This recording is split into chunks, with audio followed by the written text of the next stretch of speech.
Hello. Today what I want to do is show you some of the cool new features of the newest Patton Robotics motherboard, the PRT3. And it's made a few minor yet important changes from the last version of the board. It looks very similar, but a couple of things have been improved, and I think you'll find them to be really convenient and powerful. First off, let me just show you about insertion of the chip. So in this case I have a Teensy 3.1. The board is currently compatible with 3.0, 3.1, and 3.2. And I want to show you how to insert it. The socket that I've chosen is a very firm fit. It fits very nicely. You lay it in here, and then you do want to give this a firm push. I mean, it's firmer than perhaps you feel comfortable with. It snaps resoundingly in place. And notice that it bottoms out not all the way down at the socket. The pins are much longer than the socket itself. So it will have a couple millimeters of distance between the bottom of the teensy and the surface of the socket. It's to be expected. It floats basically just above the pins. If you were to have a flat plane like the screwdriver here, you can see it barely covers it. Okay, so that being said, let's go over some of the features and a couple of things about the PRT motherboard. Well, these two switches are rather prominent, so I'll start off with that. This switch here turns on and off the system, the teensy, as well as power to this side of the board. Okay, this switch turns on power to this side of the board. So you can hook, for example, your motors up to here, and you can just simply turn off the power to it and comfortably be working on programming and whatever else you want to do, and not worry about your robot, for example, driving off the table and smashing, which I think is kind of a handy feature. This set of pins here that is closest to the teensy itself are the I/O pins. These hook straight up pin to pin, and this is where you can get your signal. This set of pins here are all supply pins, the voltage supply pins, and the voltage that comes out of this is selectable between 5 volts, which is going to be coming directly from your USB cable, or if running on batteries, from this 5-volt voltage regulator, and you can select what one you'd like. This set of pins here is all going to be ground. Okay, and I should say the ground on this side is selectable between system ground, which is the ground that you all know and love, hooks up to the negative side of either the USB or the battery, or an analog ground, which is buffered and will give you a slightly more stable reading when doing some intricate analog conversions. This is new to the board this year. This particular pin right here hooks up to the 3.3 volt in, or 3.3 volt out, I'm sorry, and it is a 3.3 volt supply. So if you want to build something that slots directly over this, you can take advantage of that particular pin. This whole set of females right here, all the way up to this last one, okay, these are all directly linked to the I/O as well. Notice pin 13 does not have a space. It's actually been displaced down to here. Okay, so this is 13. Likewise, the same thing with 12. 12 does not have a female socket. 12 is here. You'll notice that if you have one of my old motherboards, one of the biggest changes is simply the location of this female power and ground. I've moved it to the outer edge. Now, the reason I did that is there's a number of devices available, like for example this tricolor LED, which simply need 3 signals and a ground.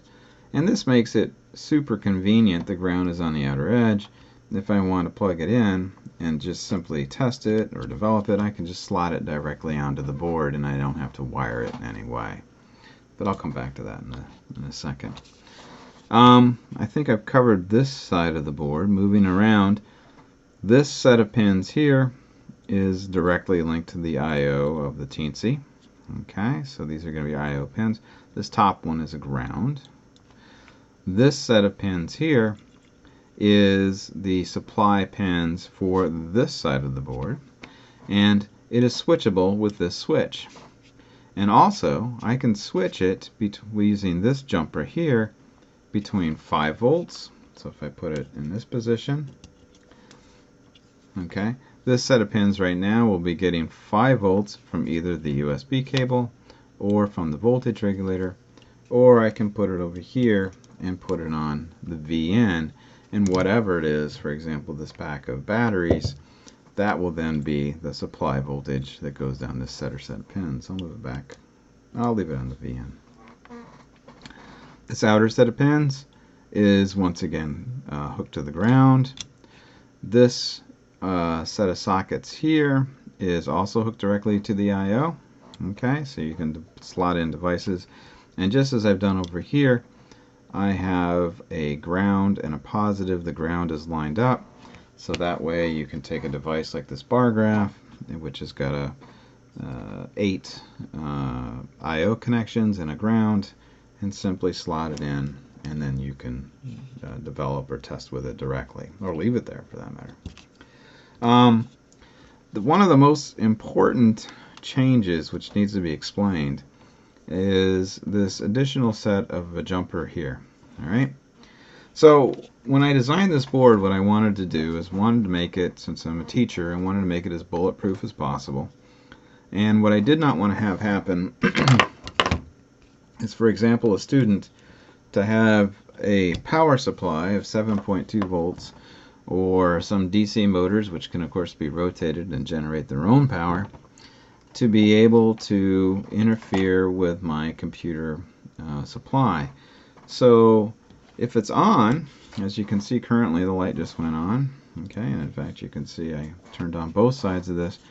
In the on position, while on battery, it's impossible to plug in the USB. It's physically blocked by this switch. Okay, so I cannot inadvertently in any way send, or any practical way, send voltage up the backfeed up the line toward my computer. I have to turn it off. Then I can plug in my USB cable like so, and the system is now powered by the 5 volts, which is coming from the USB, and this is now live here. Notice I'm going to turn this off, okay, and I'm going to put this on 5 volts. If I unplug this, okay, you can see I can still run the 5 volt supply here, but if I put it on the VN, it remains dead. There is no power coming up this unless if it's on VN, unless I have an external power supply. And again, this is really handy if you're working with a robot that has motion control. You can isolate the motion from the programming, so you don't have to worry about your robot zipping off the table. Now, this jumper, what I've done here is I've made it possible that if, for example, you are writing a program or building a robot or a device that has a plethora of analog sensors, perhaps sharp sensors, maybe you're running 6 or 8 of them, there's simply not enough current coming up this cable, okay, to be able to power all those devices. And either A, it will simply fail, or at some point you get to reach a tipping point and your data becomes skewed from the drop in voltage. So it would be nice to be able to run your board and system completely off of batteries while still being able to collect data to and fro on the motherboard, and not have to worry about the voltage spike or backfeed coming from an external supply or the zipping of a DC motor.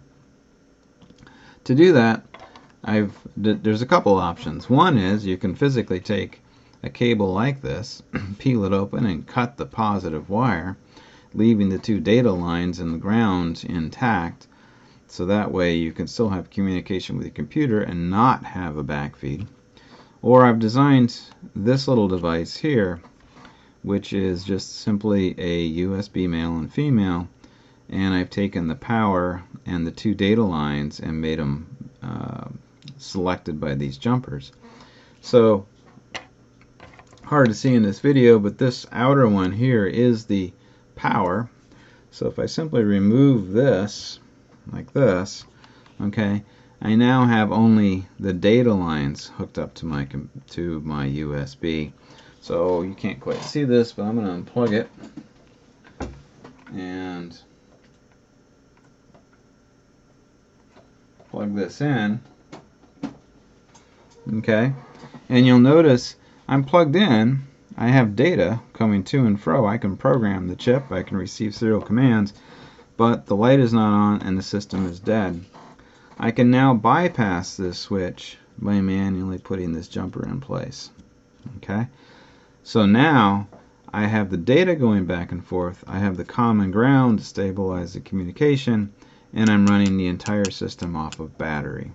Alright, and that's actually kind of a nice feature if you're going to be doing some intensive testing, or you really want to make sure that you've developed a robot for some competition, and you want to make absolutely positively sure that the data you see coming up your serial line is going to be the exact data that you build your system on for the competition.